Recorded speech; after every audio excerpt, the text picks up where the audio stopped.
All right, apologies about that. We had a bit of a sound issue. We're back, ranting and raving about WWE and the state of the company, but more specifically the build up to WrestleMania. Holy hell! Let me through. Like the salaries are bad. The lack of upper mobility, the whole NXT of it all. Just you have a bunch of near 40-year-olds headlining. Like what are we doing? Yeah, it's on the salary thing real quick. Do you? I mean, because obviously, I think, and we talked about this even when Vince was running things. They got their picks and favorites, so not everybody is in that $200,000 mark. If you had to kind of just rattle off maybe five names, who do you think is like clearly making in that elevated like Lesnar FU money? Seth Cena, Punk. I, this is gonna piss people off. Logan Paul, for sure. Um, Throw Orton in there. Maybe Orton. Orton's probably so. I don't think he's making Brock Lesnar money because I don't think he's on Brock Lesnar's level as a draw or as a worker. So fuck Randy Orton.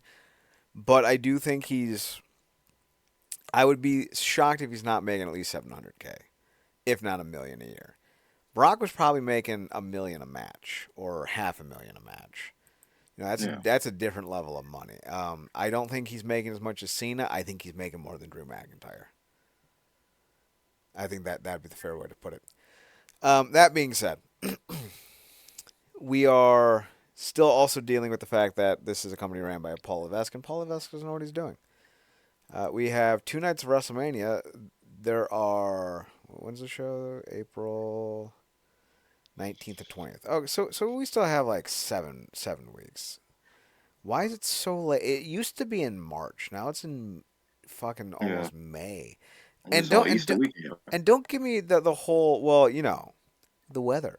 They're in a domed stadium in Nevada. It could be March 1st. It wouldn't matter. It'd be fine. But I digress. So we've found time and time again that Paul Levesque just doesn't really know what he's doing. He's lost a lot of goodwill. At least he should be, because he's just holy fuck, not good at this. You have 4 matches for a show that's this Saturday. Is that how this Yeah, works? yeah. This Saturday. You have no world title matches. Your two biggest champions aren't on the show. You have no women's championship matches. You have no title matches whatsoever. You have a 4 card premium live event.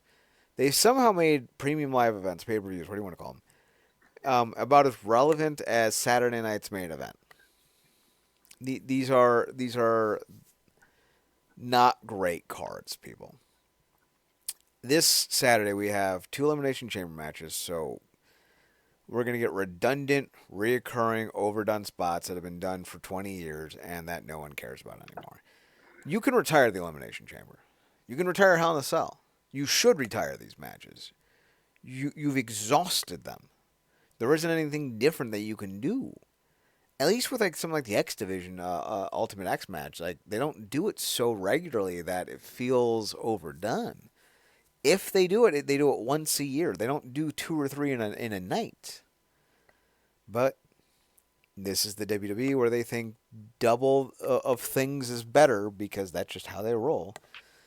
So we have Cena, Punk, McIntyre, Paul, Priest, and Rollins in one chamber. Then we have Morgan, Belair, Bliss, Bayley, Naomi, and Roxanne Perez in another. Then we have Trish Stratus and Tiffany Stratton teaming up to take on Nia Jax and Candice LeRae. A match that would have been cool if it wasn't against Nia Jax and Candice LeRae. I read a story where Candice LeRae was mad that her push was being stalled because Johnny Gargano was hot in NXT. And then I got mad. Not because like Candice LeRae is some kind of great talent or because I hate Johnny Gargano or Paul Levesque. I'm mad that there are people who thought Candice LeRae should be pushed. Like we talk about someone who's a dime a dozen. Bam, her husband. Bam. They don't need to be on pay per views, let alone facing off with Trish Stratus of all people. And don't even get me started on the trash-tastic Jax. Unless you're gonna do Charlotte, Trish, and Tiffany Stratton in a triple threat at WrestleMania, I don't know why you don't just do. Hell, even if that's the goal, I don't know why you don't just do Trish versus Tiffany. I don't think it's gonna be great. Tiffany's not a great worker. She's athletic, She's sure, but athletic now. Yeah. yeah, she's athletic, sure, but her matches aren't really anything to write home about. Like she's a taller, wider Liv Morgan in a lot of ways. I'm not impressed And by her, and her but run is not that impressive. to your point, that could be they could build that as like the triple battle of the blondes for like three different generations. Well, considering how much we know they like blonde women in that company, that's not surprising. Also, not surprising, I see what one black person? No, sorry, two. Naomi. This whole card, there are two black people. I haven't seen shit for Black History Month, so like, Yeah, that's been conveniently absent. Not an ad, not a right? not a not a, they won't even run no MLK, and you know that's the default thing for most people. Yeah, so they're not even doing the bare minimum with that. So like the card is what the card is, and unfortunately we're kind of left in a situation where there's not going to be a lot of potential excitement here. I have a bad feeling that we're going to see more than likely someone like I wouldn't be surprised if it's Alexa Bliss, and I wouldn't be surprised if it's Drew McIntyre. And I can't think of two more underwhelming people to go into WrestleMania to face off with. Who would that be? Rhea Ripley and Cody Cody, Rhodes. okay, those are your lackluster picks. Yeah. Who would you say of those names? Who would you say would be your go-tos to win based off simple logic, and then who would you be pleasantly surprised if your go-to wins didn't get it, but they chose two other people? The obvious go-to should be Punk and Bianca. If Hmm. not them, I would go with Perez or Cena, or Perez and Cena. Gotcha. While I'm not a big Roxanne Perez fan, I don't think she's overly impressive in the ring, and I think a lot of her shtick is she's young.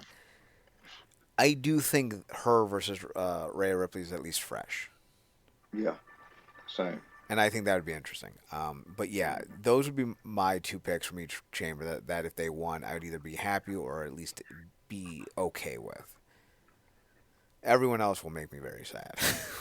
Will make me Yeah. very very sad. What do you see being an end for Cena if he doesn't win the chamber? I could see Logan Paul. I could see that. Uh, do you see? Because he with him going out on this seniority note where he basically gets to call all his shots. Do you see some kind of way him not winning the chamber being Punk and then him weaseling his way into? Because you know they love to make things a triple threat or a multi man. I mean, I could see it, but I Yeah. think it's far more likely The Rock gets involved than Cena if Cena doesn't Mm. win. Now, I wouldn't be surprised, however, if Cena does win and then The Rock interjects even more so. Somebody floated the idea. I was listening to different stuff on YouTube. Somebody floated the idea because the whole thing they're gonna have Cody has to answer the Rock on this show. Hmm. Cody in their mind, the Rock didn't present Cody with nothing that he doesn't already have, that he's not already done as champion. So it makes no sense for him to take the deal. Cody doesn't take the deal, and they basically running. You would have better knowledge of this than I would, because either I watched this was before my time, or I watched it, and I forgot about it, about the corporate champion angle from back in the day when The Rock ran as the champion with the Stone Cold thing.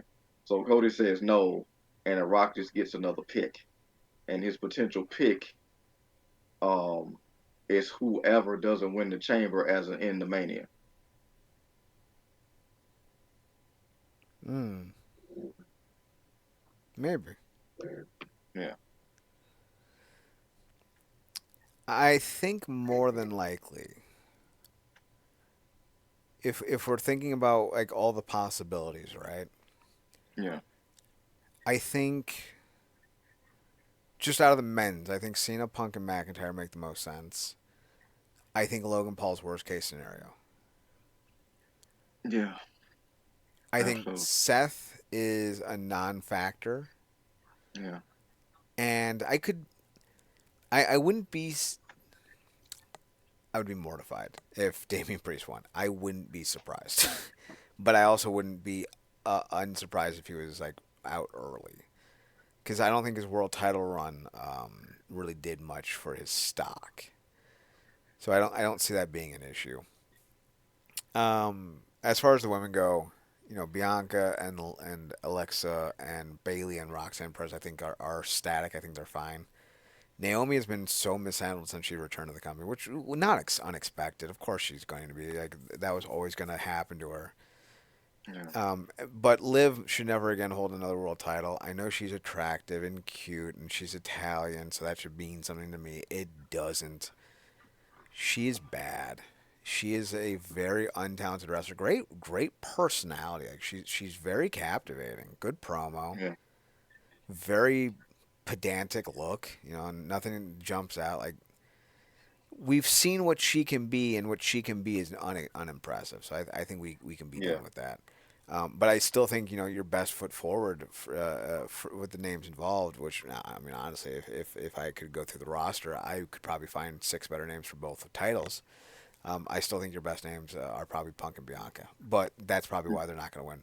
One, because Punk just constantly gets fucked over, and two, because Bianca Belair is the wrong skin tone for Triple H. yeah. When it comes real quick to the Naomi thing, whatever they're gonna do, there's potentiality for her to, like you said, they just for whatever problem reason, she's been champion before, but in terms of consistently keeping her on that upper echelon of women that they clearly always have something for, like a Charlotte, like a Rhea, like a Bianca, or like a Becky, I just don't think they see it for her like that. I don't think they ever have. But there's a potential for her to be the one that potentially attacked Jade. Do you think turning her heel in that way could give her some much needed momentum that, like to your point, she was never gonna get when she came back initially? Do we think we're saying this about Naomi? Yeah. I don't know. That almost has I did it for the Rock energy. I did Mm. it for the people. Like Rikishi came out. People don't want to talk about Rikishi came out of nowhere with that. Yeah, that was it was random as hell. I Just remember that. straight nowhere. Like Rikishi. Come on, but it was always to it was always the same obvious. It was because of Triple H. Triple H, I think, had something to do with it. Like he encouraged Rikishi. So like, it was still a it's still Triple H. It's like we went through a year of like it's Triple H, only for Rikishi to be like, no, I did it, but I did it because Triple H told me to. Yeah, I think with Naomi, and by the way, it was so random. Rock had probably the most hilarious like nothing burger response because ultimately he couldn't link it in there. He was like, I did it for the Rock. I did it. The Rock was like, I did it for the Rock. I did it for the people. Shut up, you thong wearing fatty. Like it was another one. But I think with Naomi, because essentially she was playing a kind of the third wheel to the big three. She was the one that was always helping, always with them, but she didn't get no titles. She would always get title shots and not win. Taking out Jade and then conveniently being the one to like, I can't let my girl forfeit her titles. Let me slide on in here. Mm, that could be a thing. So, but like you said, the way stuff is being booked, we could get a far stupider explanation. So, I'm gonna hold my breath on that. Yeah, unfortunately, when it comes to this, the whole elimination chamber card, which by the by, um, that term doesn't fly in Germany. I think we all understand for obvious reasons. So they call the event No Escape, Toronto, which honestly, yeah. Yeah, that just dawned on me, and that's great. And I don't think anybody's called that out. Makes all the sense in the world. They clearly don't play about words over there, um, like we do over here. But yeah, yeah. Speaking of uh, things, I guess on culture, this whole non-sanction match, Oh yeah, the non-sanction. which could potentially see the return of a certain predator. Which Predator? Like Randy Orton? Is that the joke we're Yeah, making? yeah. This is there's like Marcus. There's it's a long list. There really is, man. And like, let's point out once again for the people in the back. I'm seeing a lot of people like, hey, Moose was accused of domestic violence. He wasn't. I don't know if he was ever charged. I know he was never found guilty, and I know that there's never been any other instances since then. And I feel like sometimes we use allegations against, especially black men, to try to hit them over the head as if it made them inferior. Like, you had this allegation against you, so clearly you're guilty. I don't know if he's guilty. I don't know that he's not. I do know that behavior is a repetitive thing. And if you're an abusive person, you're always an abusive person. And I've not heard a peep about anyone talking negatively about Moose since he was in Ring of Honor. And he's worked with some, dare I say, quote unquote, very woke people like Veda Scott. I don't see Veda Scott talking trash against Moose. Now maybe she has. I'm not terminally online. I don't see everything everyone always says. But Veda Scott, I do believe, identifies as non-binary and has been a very outspoken proponent of women's wrestling. In fact, I think she either runs, or does commentary for an all women's promotion currently. She worked with Moose. This was after the allegations against him. Yet, when we talk about people who have actually done wrong, who have more than just allegations, eyewitness accounts, Freddie Prinze Jr. will not shake Randy Orton's hand because of Randy Orton's behavior. That was in the past. It's not. Because when he was investigated for it, they had a fake mock investigation that found nothing. Bullshit. But also, dare I need to bring this up again? Seth Rollins stuck his dick in a Nazi. Sorry, alleged Nazi. Do we all forget about this?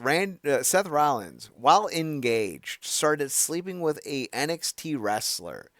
So right there, power dynamic imbalance. He had power, position, and money. She wanted it. He was engaged. And then we find out that the woman that he slept with, that he would go over to her apartment and vice versa, she collected Nazi memorabilia, posted photos of My Little Ponies with Hitler's garb, with the swastika and the Hitler stash. And when called upon it, she said she was a fan of history. Whew! And Seth Rollins thought, yeah, no, my dick will enjoy that.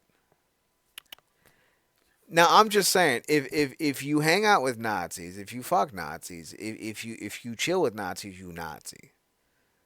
I'm just pointing all that out, right? Like Yeah, it's it's just the thing. it, and again, me and Chad ain't hopping on defense wagons for none of these people, but y'all got to keep the same energy.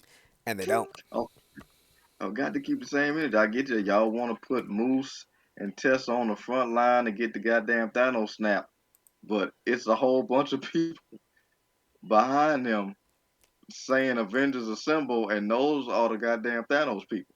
Dun, dun, dun, dun. Joey Ryan shows up.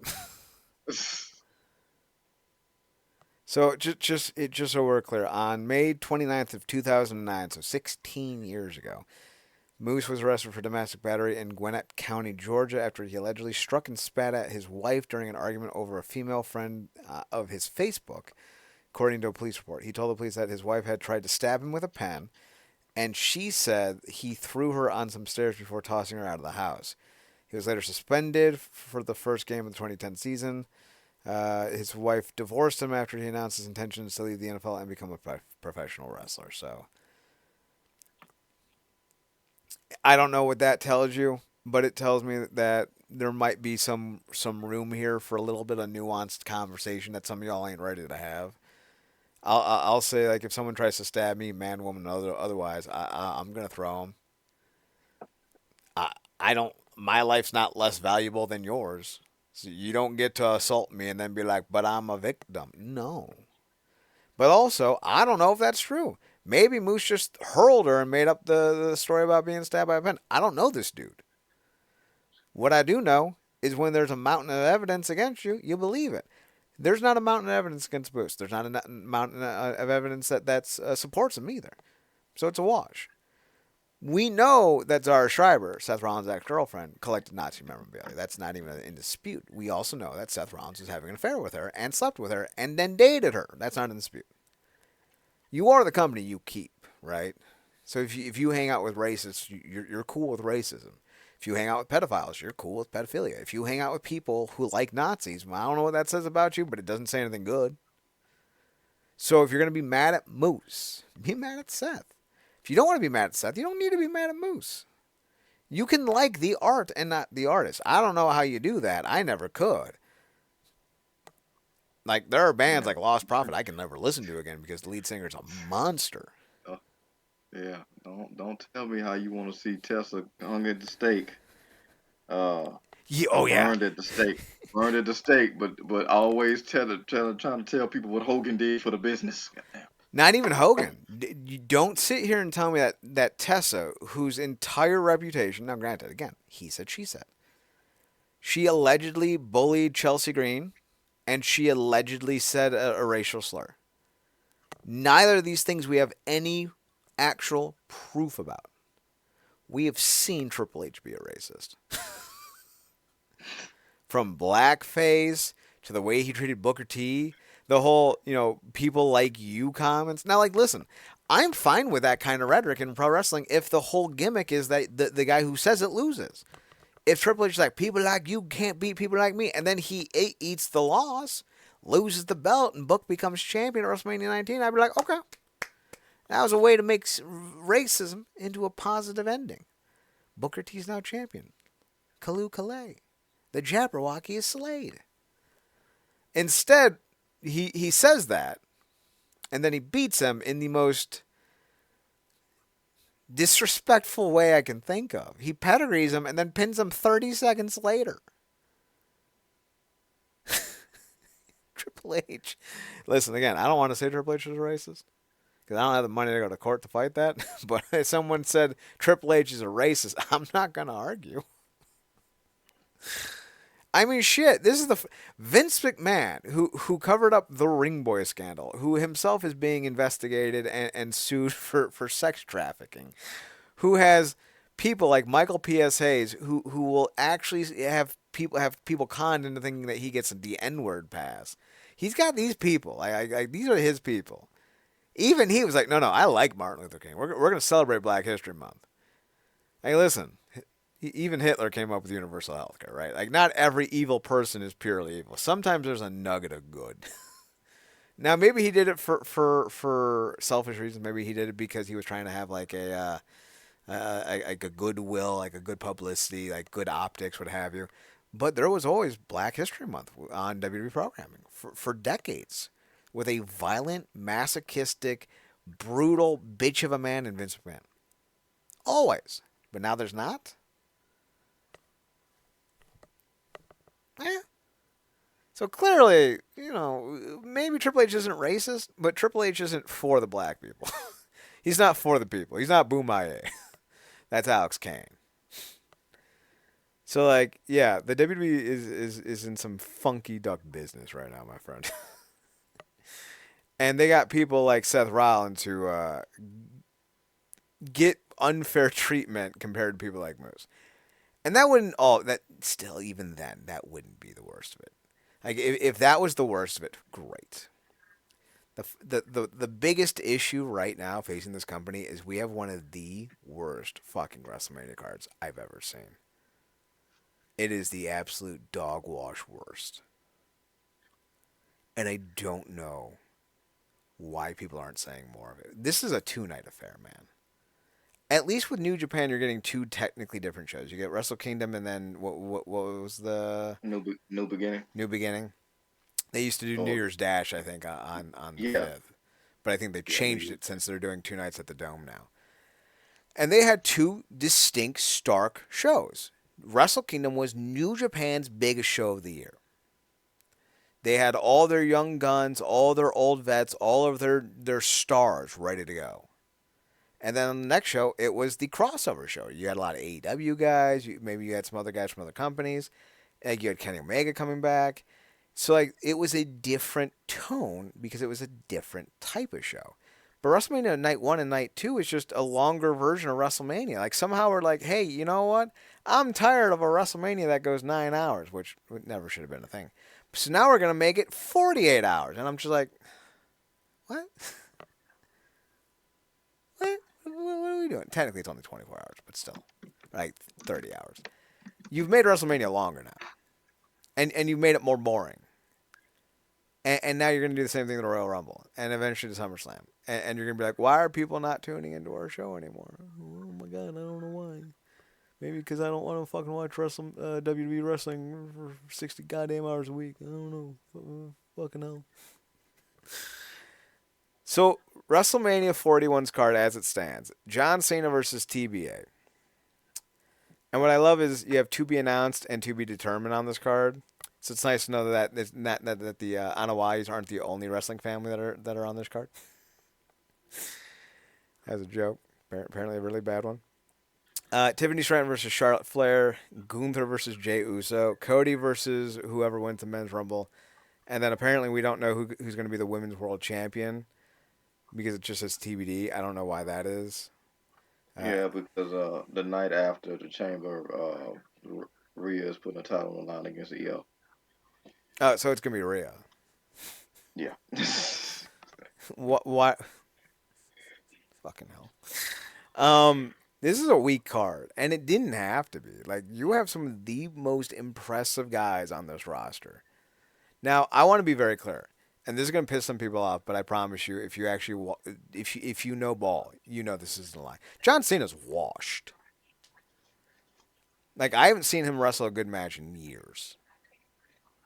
Like, he can still move a little bit, but ever since he started doing that stupid Goku thing, that like that dumb punch or what have you, the sixth move, he's not the same athlete anymore. He's slower. His knees are shot.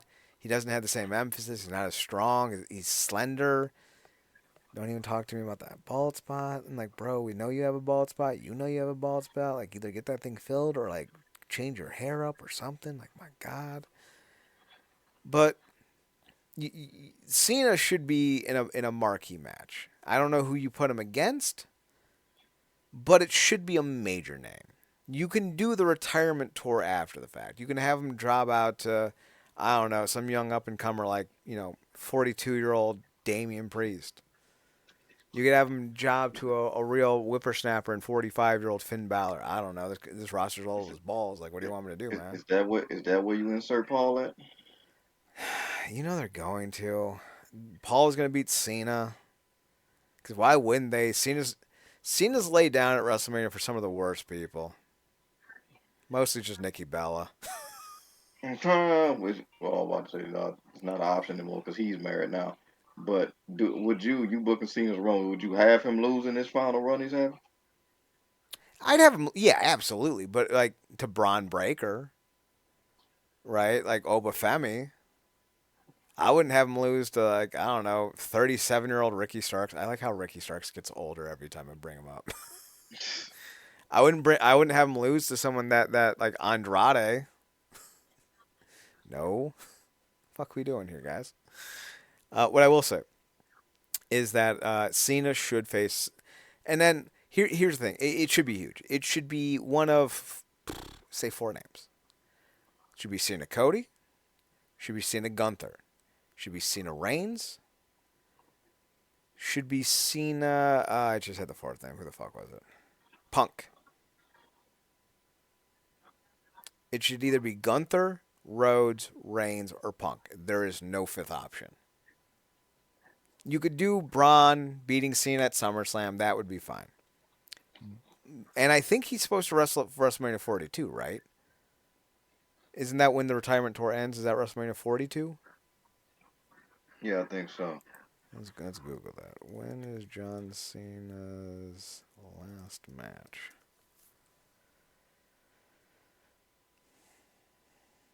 It says that it's expected to take place at some point in December of 2025.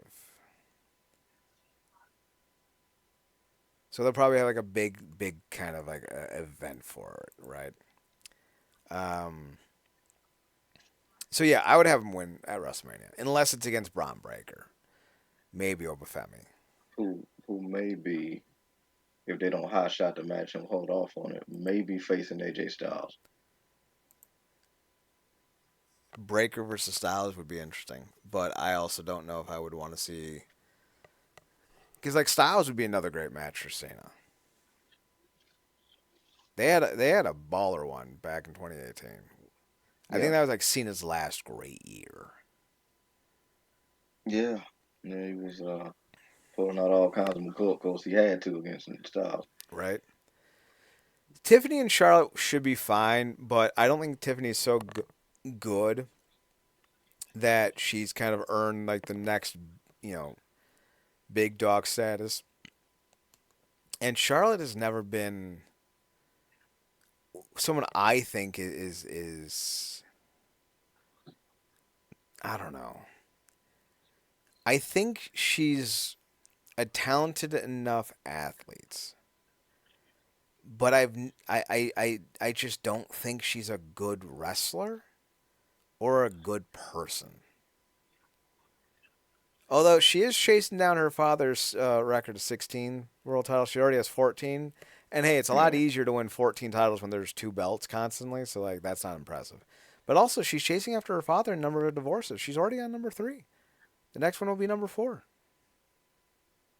So like, Mazel, good for you. yeah. Wait a minute, this is a third divorce.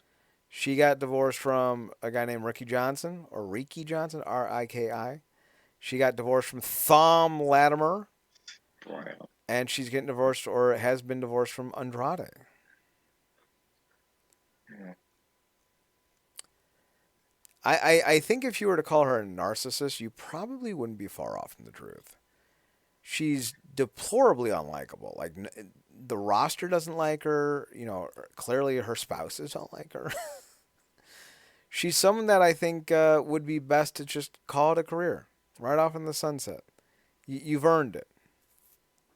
Hasta lasagna, don't get any on you. I don't think she's the right person for Tiffany Stratton. But then again, Becky Lynch isn't back. And Becky Lynch is pushing 40 too. Bailey's pushing 40, I think. How old is Bailey? If they had called Bailey's up Jordan, 35. would you put her in that spot? Who? If they had called up Jordan, would you put her in that spot? Against Tiffy? Only if you intend on putting the belt on Jordan. Yeah, I don't want to see Jordan lose to a subpar wrestler. Now listen, Tiffany Stratton's not terrible. I don't want to sit here and say that like she's this terrible female woman who just can't do anything. She's a great athlete and she's very charismatic. I just don't think she's a great worker. I think I think the problem is when you develop somebody in the WWE brand through its system and you don't let them explore in the indies and you know in Japan and Mexico and in Canada and you don't let them England and you don't let them develop their own unique style and you force them to basically subject themselves to the WWE system, and that's all they are. They become very rudimentary, very one dimensional, and they don't have a lot of depth. It's like asking a quarterback to run a system that they're not inclined to run, and then being shocked when they struggle. You know, because this is still pro wrestling. As much as they want to say it's not pro wrestling, it's sports entertainment, it's cinema. It's pro wrestling. And if you don't teach people how to be good pro wrestlers, they're not going to be good pro wrestlers. I don't think Tiffany's a yeah. good pro wrestler. It's, She might look good in her Twitter highlights, in her yeah, TikTok reels. But if you put Tiffany Stratton in a 25-minute match against Gail Kim, prime Gail Kim, or prime current Jordan Grace, she's going to get dog walked. And yeah. Well, unfortunately, this is not a unique a unique complaint though, because I think Bianca Belair has the same holes in her game that Tiffany does. I think Alexa Bliss does. I think Liv Morgan does. I think these women who come up, and not just the women, the men too, when they come up without any outside exposure, they get molded into what the WWE wants them to be, and the WWE is not known for being great with pro wrestling. They're not. They're a showmanship company, which is fine. But don't be yeah, surprised if you're a showmanship company and then I go, well, yeah, great showmanship. terrible wrestler. I think Tiffany's fine. I don't think she's great. I think you're wasting a WrestleMania spot trying to shoehorn her in with One, Charlotte Flair, another woman who I think has some desperately deep holes in her game. I mean, one to one. What do you think? Comparing Tiffany to where she at. I guess putting us side by side in terms of status. What they currently are. Tiffany Stratton on one side, Jade on the other. Where they're at versus where they had the potential to go. oh God, Speaking of athletics. why don't you just rip off my toenails? It'd be nicer. I think they're as close to a 1-to-1 as athletics can be because while I've only ever seen Jade as an athlete in the gym. Jade is a powerhouse. She's strong, she's nimble, but like I'm pretty sure Tiffany Stratton's a high level gymnast, isn't she? Yeah, yeah. She was a bodybuilder, And I'm pretty sure she did and she gymnastics, which did is why she, gymnast too. Okay, there it yeah, is. She practiced trampoline gymnastics. she definitely will have the advantage of having a better moonsault than Charlotte, but I don't think that's too hard. No, like Billy Kidman had a better moonsault than Charlotte, and he never did a moonsault. Billy Kidman's crooked-eyed, cockeyed shooting star press, the 7-year itch, was a better shooting star press than I Charlotte Flair's can't, fucking moonsault. I can't believe I ever thought that thing was good. So damn dangerous. Oh, it was. Oh, But like, here's the thing: when you don't know better, you don't know better. That's just how it is. yeah, I would say it's a 1-to-1 in athletics. I think in terms of potential, I think Tiffany Stratton is a more natural entertainer. yeah, Um, every time Jade Cargill kind of does a promo, you can tell she doesn't have the same ability to rip and tear. Like, and I want to be very clear. If you put me in front of a crowd of 7, 8, 10,000 people and handed me a mic, I'd be like, it's no judgment. Speaking in front of people is terrifying. Some people yeah, can, and some people can't. I don't think Jade can, at least not well. I think yeah. it's in terms of looks. I think I got to give the edge to Jade. She has like a platinum silver hair. She's got this physique that I've never seen on a woman before. It's incredible. And Yeah. Tiffany looks like a slightly Tiff. And I say this with no disrespect intended, but I know it's gonna sound mean. Know that I know this. Tiffany looks like a slightly bigger, slightly more melted version than Trish Stratus. When I look at Tiffany Stratton, I think of any number of people that I've already seen before. Just if you had left them in the microwave for 15 seconds longer. Yeah, it's She's very plain looking in that regards. If you saw Tiffany Stratton in a bar, she'd be a 10. She would be that woman that everyone would have their attention on. People would be salivating. Men, women, straight women, gay men. They'd all be into her. In this world, though, she doesn't stand out. She's got a lot of pink and she acts like a bitch. Cool. How many gimmicks can we yeah, name that did that? yeah. Holy We've shit. we've had this the offshoot of a Valley Girl type of deal. Like you said, Jade has $1 million look. She got to get solid on the in ring, and she also sometimes finds herself when she's talking, particularly backstage, of being in that AEW mindset. I could just say what I wanted to walk off. We need to Like, accept something though, Marcus. Like right now, me and you, soul to soul, brother to brother. Jade's not getting better. We need to accept that. I think Jade's like what, 32, 33.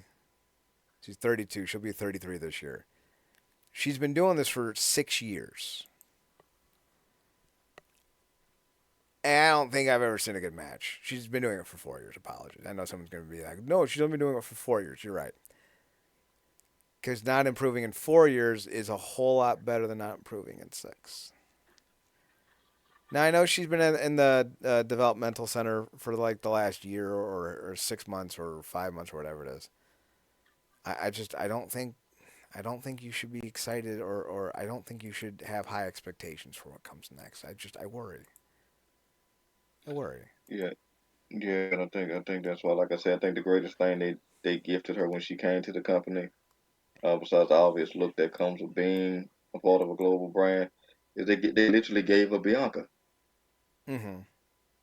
and potentially whoever this betrayal storyline is going, they also going to be giving her another veteran in Naomi, who is going to just make her look a beast if they go 1-on-one because of obviously the size and the power differential. But again, the only thing I worry about is like, because I'm thinking I was expecting her to be tagging with Bianca longer, but I'm like, that they must have some type of confidence or just want her to be more presentable as a singles wrestler because they can only keep her in that tag team for so long, and they have to see if she can go. But they got to put her with somebody that's basically um, another version of Natty in a regard to kind of, cover up her weak spots in the ring. But again, like you said, she has a great look, but there's a smoothness that's just not there that some people we see develop a lot quicker. Um, but to be fair to her, she literally got thrown to the wolves with no. She literally got thrown to the wolves with like six prime ribs around her neck.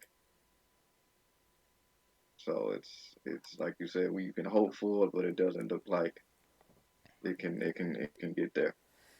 Yeah, and this is what I hope AEW starts to do because, like, holy hell, if you're gonna plug people like Jade Cargill, who's most famous before joining AEW for being the wife of former All Star second baseman of the Cincinnati Reds, Brandon Phillips, if you're gonna plug someone like her, don't put her, don't make her first moment in the wrestling business against your top guy. Like they had her walk down like she was some big shit to stare down with Cody Rhodes, and I'm just like, okay, but who the fuck is and, she? th- and then her first match is with Shaq in a hardcore match. Like, what are we doing? What you do is you go, okay, Jade, we're going to give you a 2 year contract. We don't have a developmental system, but what we're going to do is we're going to contact a bunch of indies that we're going to be cool with, and you're going to work every indie show for a year. Just work them. Lose, win, get bloody, get clean. I don't care. We want you to wrestle 100 matches in a year. Then we're going to evaluate you, see if you need another year. If you don't need another year, we'll bring you to TV. If you do need another year, we're going to do this again. Only this time we'll throw in some other markets like Japan and Mexico. If after 2 years we still don't think you're good enough, you're not going to be renewed. Let's see if you can sink or swim. And then if after 2 years she's still wrestling as bad as she is now, I'd be like, Jade, you may have potential in this business, but we cannot wait around for you. You know how easy it would have been to just make her like the Camille to somebody like Athena. Right? Like have her be the diesel to her Shawn Michaels. Yeah, Like fucking hell. So I think Tiffany Stratton has a higher ceiling, but that's not saying much. That being said, the rest of the WrestleMania card still is ass. You have Cody versus probably Drew McIntyre, which you have Gunther versus Jey Uso, and then more than likely Rhea versus. I'd probably say you're thinking Bianca. I think that's possible. I think Alexa Bliss might be the most because they got her to re-sign pretty fast, despite not having a major pay increase like she wanted. So I think more than likely what that is a WrestleMania spot. So I wouldn't be surprised if yeah. it's Liv. Not a great card, Marcus. Not a great card. No, it's not, and I doubt they, like you said, it used to be attractions because they used to do Money in the Bank at Mania, but now that's no longer a thing. There's gonna have to be some deep Samoan involvement there, just by proxy of the narrative. Um, I wouldn't be surprised if they throw, because the entertainment of it all, some type of celebrity involvement. They're gonna pack. They always pack out the 2 nights. I don't mean they pack it out with stuff that's a quality. They master a quantity though. So Now, did they do that whole solo Cody thing for what Saturday's night main event? Is that what they're doing? Because I thought they were supposed to do it at Elimination Chamber. Solo and Cody. Yeah. No, they pretty much got that out the way, and then obviously like Cody kind of came back, got his revenge on the show, and now Solo's basically beefing with Jacob. pretty much. That's gonna devolve into something. So So they didn't even do Cody versus Solo in a match. They just blew it off on TV. yeah, cause when I guess you saying when Solo came back and he caught him with the spike, Yeah. he just came out the following week because Solo wanted to be out there for Tama Tonga and Jacob, and Solo came out there and basically gave him the crossroads on the thing. And in the midst of all this, Jacob's kind of been taken over. Solo's come back trying to reassert a version of authority, and Jacob's like, "No, dog, like we done switched up the narrative." So, yeah, that's they probably don't even want to run Cody and Solo back because he beat him so many times when he was just the lackey of the bloodline. So, So then why even bring him back on Cody? Oh, this is such a stupidly ran company. So stupid.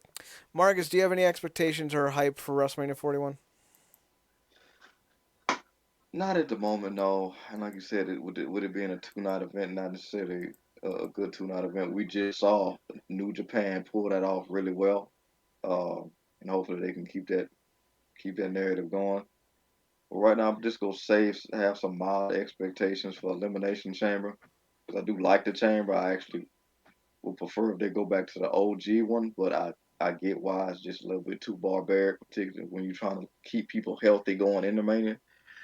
But yeah, it just like the most notable thing that it feels like they don't really know where they want to go is this thing with The Rock, which sucks because he's my guy. But it's like, what in the blue hell was that with Cody? Like, what was that? Makes no sense. Makes no sense. All right, I think that'll be it for tonight. Before I give myself a fucking aneurysm. Be sure to check out the website, realnerdcorp.com, realnerdcorp.com. We're on Twitter at twitch.tv. Oh, sorry, we're on Twitter at nerdcorp. We're on Twitch, twitch.tv /Wrestling Underground. We're on youtube.com /Wrestling Underground. Marcus, you can be found on Twitter at ParadoxKid, ParadoxKid. That's me. You can also find him on his other podcast, The True Penny Show. All shows get posted to Twitter. Check them out there at True Penny Show, TruePennyShow. Be sure to check them out there. I'm on Twitter at ChadNerdCorp, ChadNerdCorp, and on the Instagram at Chad's Photo at ChadSPHOTO8. ChadSPHOTOHUT. You can also find me on my other Twitter account, the website's Twitter account at NERDCRP. For Marcus Green, I'm Chad Porto. Thanks for tuning in. Thanks for checking us out. Thanks for giving us a chance. Remember to always watch more wrestling. And Marcus, take us home. Good night, me.